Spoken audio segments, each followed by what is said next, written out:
So let's talk about the origins of energy healing for a moment.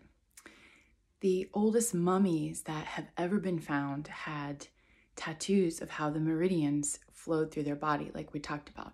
And all the indigenous cultures, all the spiritual practices of the ancients, they all knew about the meridian system and how energy flows through the body. So this was nothing new to shamans and sages of all time periods.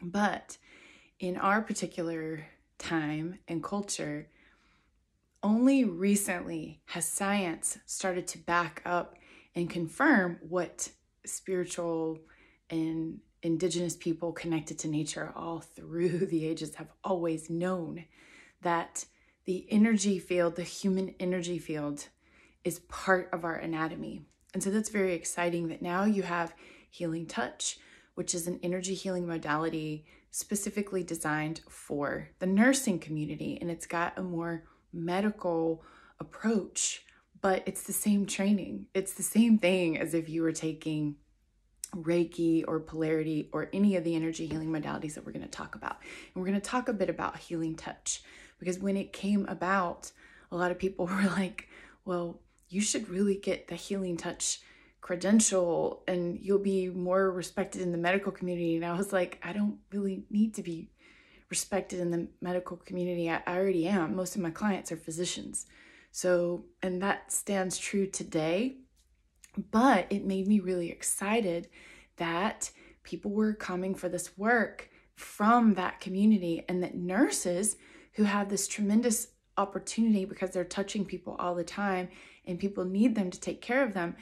What an amazing opportunity to do energy work right where it's needed the most.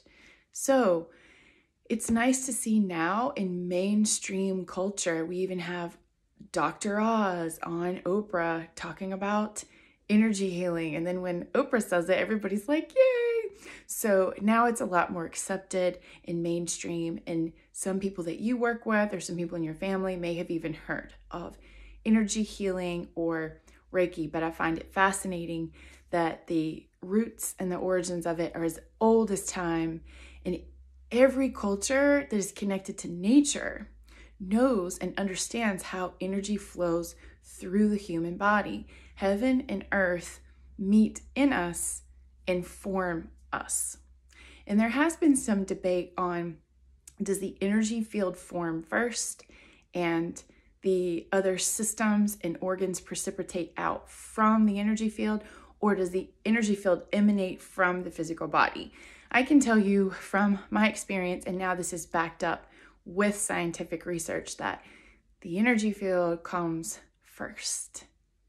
Then, very soon after that, all the other systems start to fall into place. And I've got a download for you where you can see how close the meridians are to the nervous system, and how when you're doing energy healing, you're having a profound effect on the nervous system. And we all need that because we're all so activated into fight or flight in our culture that when you are doing energy work, you are dramatically, first and foremost, affecting the nervous system.